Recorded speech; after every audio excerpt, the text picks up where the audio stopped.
Back in the garage today, back in the garage today. What's going on, guys? Back in the garage today, getting ready to install an XC Gear Mako 360 handlebar clamp on my Husqvarna FE350.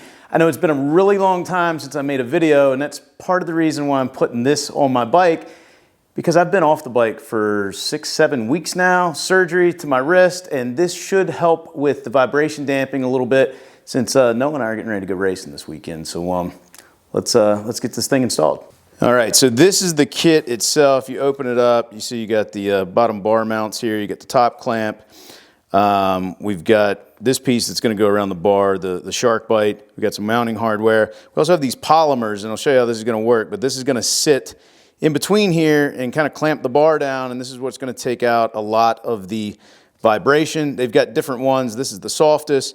I went with the yellow one here. There's 3 different sets. You can read about it online. I'll throw it up on the screen of what setup's probably going to be best for you, but it's just going to be a little bit of testing for us to see what's going to work best for me.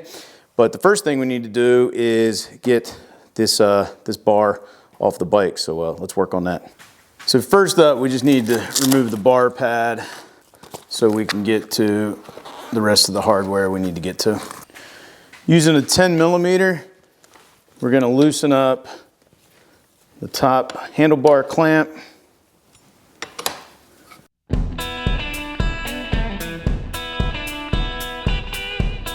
Okay, so with the top of the bar mount removed there, we don't have a ton of room, so we're just going to kind of throw it up here over the front so it's out of the way. Next, we're going to have to remove these Torx bits. I'll throw up what they are here in just a second. We're going to have to remove these to get the bottom mounts off. So these bottom mounts are a Torx 45 bit. You're going to see this kind of block your view. We're just going to have to break those loose.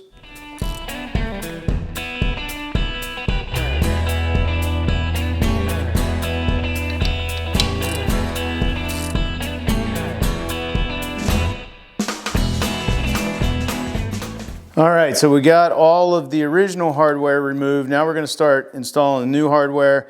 My recommendation is, put your original mount somewhere safe in case you ever want to go back to the factory, or you're going to get rid of the bike and you want to use the Mako 360 on the next bike you buy.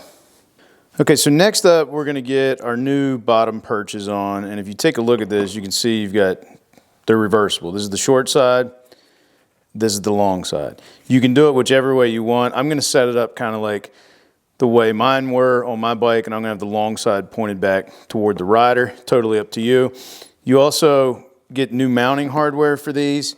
They're Allen instead of the Torx I just took off, and they are an 8mm Allen. We're going to get these on, but we're not going to tighten them up quite yet. You can also see this has a little ridge here, which will sit right down on top of the clamp. Also on my bike, I have 2 different mounting positions. Just make sure when you took them out originally, you took a look at which one was going into which. In my case, I was using the front mounting hole.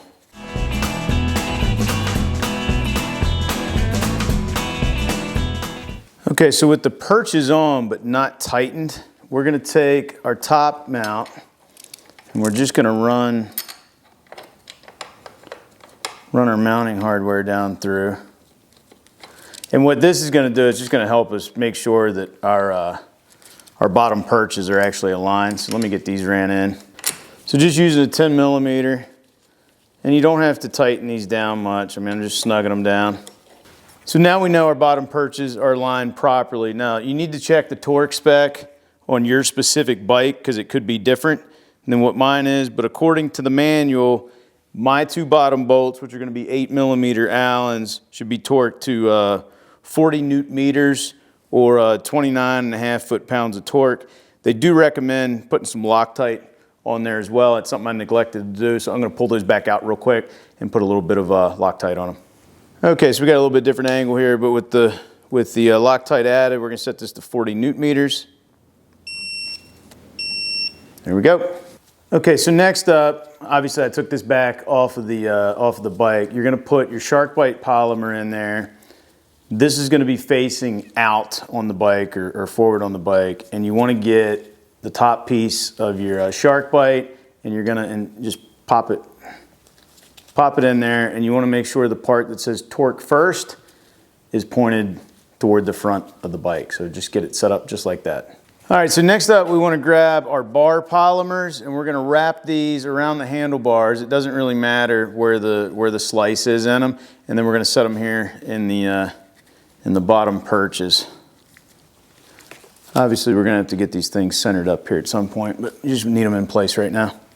All right, so with that in place, now we're going to take this setup, and I mean, you saw the bars move, it's no big deal. We're just going to place this down on here, and we're going to take our 8 supplied fasteners, and we're just going to snug them up right now and get them into place.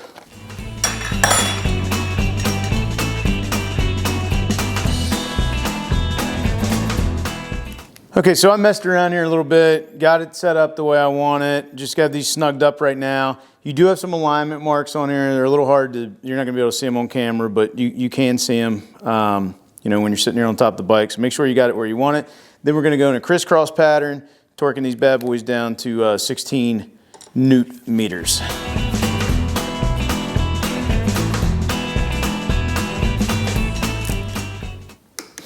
And once you've got them all, just go back around and check them one last time.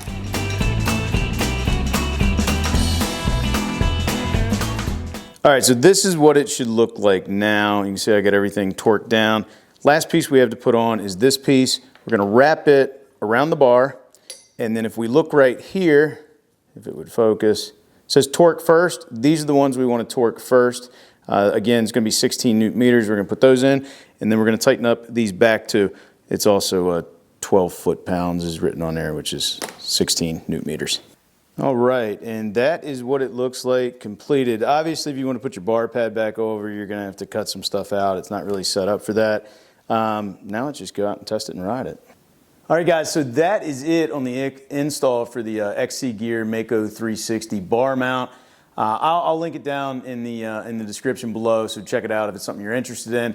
I don't know how it works yet, but we're going to go race this weekend. Like I said, I'm coming back off of a wrist surgery, had a ligament rebuilt in my hand, and I don't know how it's going to be because I haven't been on the bike, so I decided, you know what, I'm going to give something a shot here that should take out some of the vibration damping and see how it goes. So anyway, I hope you guys enjoyed today's video. If you did, please give it a big thumbs up. If you're not a subscriber, consider that subscribe button, because if you like motorcycles, well, this is the place to be. If you have any questions about the install, let me know down in the comment section below. I'll do my best to answer them. And if you want to know about how I like it, there'll probably be another video up here in just a couple of weeks. And as always, I'll talk to you again soon.